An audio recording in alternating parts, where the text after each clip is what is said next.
Bismillahirrohmanirrohim. Assalamualaikum warahmatullahi wabarakatuh. Sahabat Nurul Hidayah. Ketika Allah Subhanahu wa Ta'ala menciptakan al-maut atau kematian, dan menyerahkan kepada malaikat maut, maka malaikat maut bertanya, "Wahai Tuhanku, apakah al-maut itu?" Maka Allah Subhanahu wa Ta'ala menyingkap rahasia al-maut itu, dan memerintah seluruh malaikat menyaksikannya. Sesudah seluruh malaikat menyaksikan al-maut itu, maka tersungkurlah seluruhnya dalam keadaan pingsan selama 1000 tahun. Setelah para malaikat sadar kembali, bertanyalah mereka, "Ya Tuhan kami, adakah makhluk yang lebih akbar dari ini?" Kemudian Allah Subhanahu wa Ta'ala berfirman, "Akulah yang membuatnya dan akulah yang lebih mulia daripadanya." Seluruh makhluk akan merasakan al-maut itu. Kemudian Allah Subhanahu wa Ta'ala memerintahkan malaikat maut untuk mengambil al-maut. Allah Subhanahu wa Ta'ala telah menyerahkan kepadanya.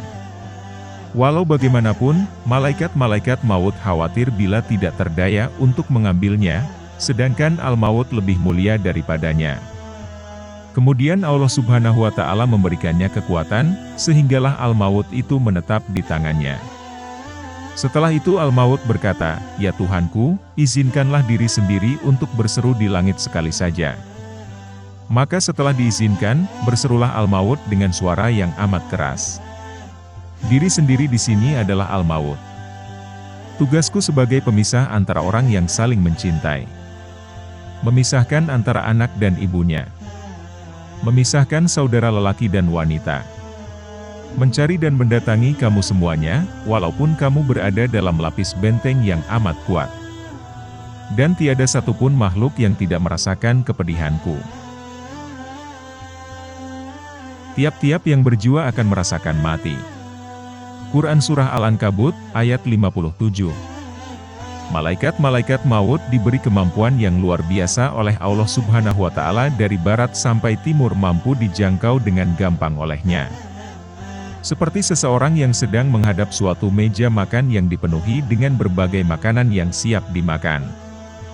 Dia juga sanggup membolak-balikan alam sebagaimana kemampuan seseorang sanggup membolak-balikan mata uang. Jangan lupa untuk terus dukung channel Nurul Hidayah TV, dengan menekan tombol subscribe, dan aktifkan lonceng notifikasinya, agar Anda mendapatkan update informasi terbaru dari kami. Dan like serta share videonya. Sampaikanlah ilmu, walau satu ayat.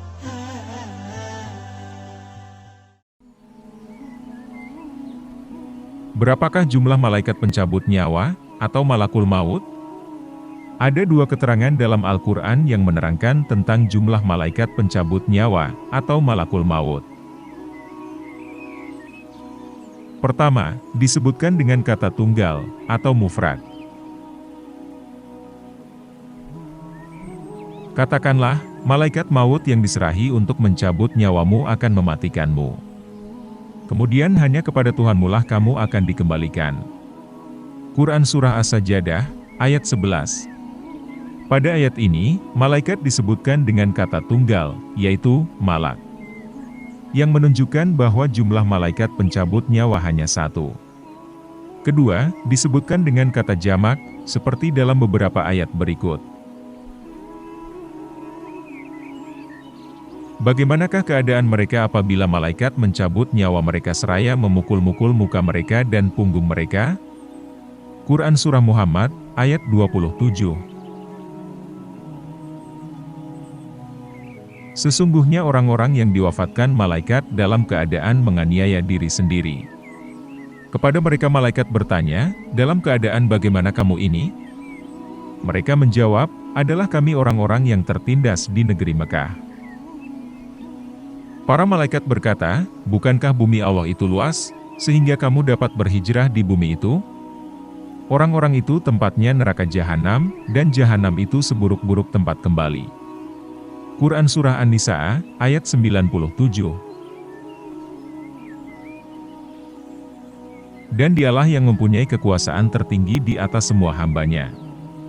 Dan diutusnya kepadamu malaikat-malaikat penjaga. Sehingga apabila datang kematian kepada salah seorang di antara kamu, ia diwafatkan oleh malaikat-malaikat kami. Dan malaikat-malaikat kami itu tidak melalaikan kewajibannya. Quran Surah Al-An'am, ayat 61. Pada ayat-ayat di atas, malaikat pencabut nyawa disebutkan dengan kata jamak atau jamak taksir, al-malaikah, yang menunjukkan bahwa jumlah mereka banyak. Kedua keterangan di atas tampak kontradiksi. Satu menyatakan satu, yang lain menyatakan banyak. Namun, prinsip yang terpatri kuat dalam sanubari seorang mukmin adalah keyakinan kuat bahwa tidak ada sedikit pun kontradiksi dalam Al-Quran. Karena kitab suci ini turun dari Allah Subhanahu wa Ta'ala, Tuhan semesta alam. Bayangan adanya pertentangan, itu hanya terjadi pada pikiran kita. Karena keterbatasan ilmu yang kita miliki. Namun jika seseorang mempelajari lebih dalam atau berupaya mentadaburi Al-Quran, maka dengan izin Allah Subhanahu wa Ta'ala bayangan kontradiksi itu menghilang. Maka apakah mereka tidak memperhatikan Al-Quran? Kalau kiranya Al-Quran itu bukan dari sisi Allah, tentulah mereka mendapat pertentangan yang banyak di dalamnya. Quran Surah An-Nisa, ayat 82. Dengan izin Allah Subhanahu wa Ta'ala, kita akan buktikan melalui kasus ini, bahwa tidak ada pertentangan dalam kitab suci Al-Quran yang mulia ini.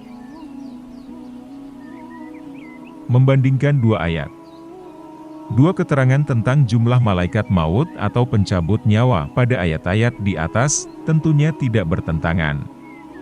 Karena malaikat maut memang jumlahnya satu, namun ia memiliki banyak pasukan yang membantu tugasnya. Diriwayatkan oleh Baro bin Azib, bahwa Rasulullah Shallallahu Alaihi Wasallam bersabda, "Sesungguhnya apabila seorang yang beriman hendak meninggal dunia dan memasuki kehidupan akhirat, maka ia didatangi oleh segerombolan malaikat dari langit. Wajah mereka putih bercahaya bak matahari. Mereka membawa kain kafan dan wewangian dari surga. Selanjutnya, mereka akan duduk sejauh mata memandang dari orang tersebut. Pada saat itulah, malaikat maut menghampirinya dan duduk di dekat kepalanya. Setibanya malaikat maut, ia segera berkata, 'Wahai jiwa yang baik, bergegas keluarlah dari ragamu menuju kepada ampunan dan keridhaan Allah Subhanahu wa Ta'ala.' Segera ruh orang mukmin itu keluar dengan begitu mudahnya, bagaikan air yang mengalir dari mulut kendi. Begitu ruhnya telah keluar, segera malaikat maut menyambutnya. Dan bila ruhnya telah berada di tangan malaikat maut, para malaikat yang telah terlebih dahulu duduk sejauh mata memandang, tidak membiarkannya sekejap pun berada di tangan malaikat maut. Para malaikat segera mengambil ruh orang mukmin itu. Kemudian membungkusnya dengan kain kafan, dan wewangian yang telah mereka bawa dari surga. Dari wewangian ini akan tercium semerbak bau harum, bagaikan bau minyak misik yang paling harum yang pernah ada di dunia. Selanjutnya, para malaikat akan membawa ruhnya itu naik ke langit. Tidaklah para malaikat itu melintasi segerombolan malaikat lainnya, melainkan mereka akan bertanya, 'Siapakah ini, betapa harumnya?' Kemudian mereka menjawab, 'Ini ruhnya Fulan bin Fulan.' Disebutkan dengan namanya yang terbaik, yang dahulu semasa hidup di dunia ia pernah dipanggil dengan nama itu. Jawab sang malaikat pembawa ruh itu. Hadis riwayat Ahmad. Hadis di atas menunjukkan bahwa malaikat maut memiliki banyak malaikat pembantu, yaitu yang membantu beliau dalam mencabut nyawa. Imam Ibnu Jarir At-Tabari menjelaskan, jika ada yang menanyakan bukankah malaikat pencabut nyawa itu hanya satu, lalu bagaimana bisa diungkapkan dengan bentuk jamak? Dan dialah yang mempunyai kekuasaan tertinggi di atas semua hambanya. Dan diutusnya kepadamu malaikat-malaikat penjaga. Sehingga apabila datang kematian kepada salah seorang di antara kamu, ia diwafatkan oleh malaikat-malaikat kami. Dan malaikat-malaikat kami itu tidak melalaikan kewajibannya. Quran Surah Al-An'am, ayat 61. Sementara rujukan yang diterjemahkan malaikat-malaikat, menunjukkan sejumlah malaikat.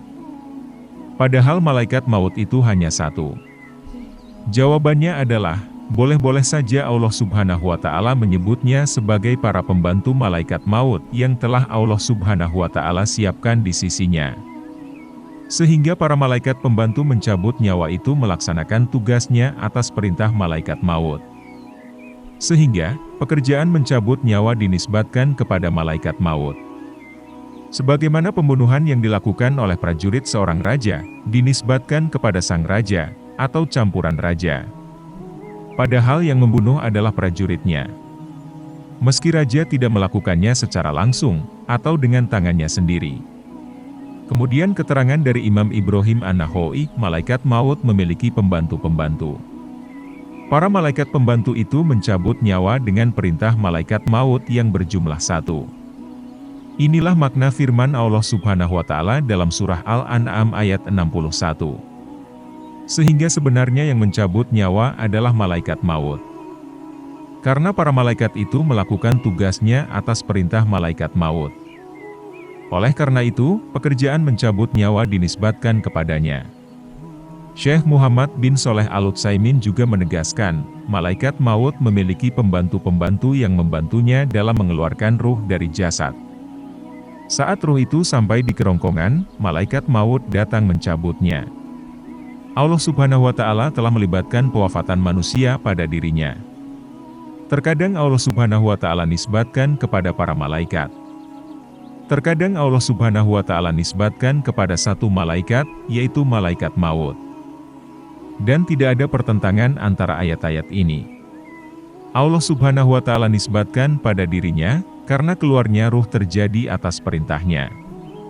Kemudian Allah Subhanahu wa Ta'ala nisbatkan kepada para malaikat, karena mereka yang membantu tugas malaikat maut.